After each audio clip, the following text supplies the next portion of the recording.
بسم اللہ الرحمن الرحیم۔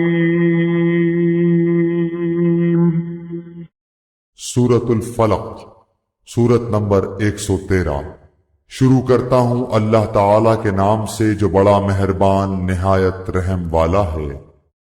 قل اعوذ برب الفلق، آپ کہہ دیجئے کہ میں صبح کے رب کی پناہ میں آتا ہوں، من شر ما خلق، ہر اس چیز کے شر سے جو اس نے پیدا کی ہے، ومن شر غاسق اذا وقب، اور اندھیری رات کی تاریکی کے شر سے جب اس کا اندھیرا پھیل جائے، ومن شر النفاثات في العقد، اور گرہ لگا کر ان میں پھونکنے والیوں کے شر سے بھی، ومن شر حاسد اذا حسد، اور حسد کرنے والے کی برائی سے بھی جب وہ حسد کرنے لگے۔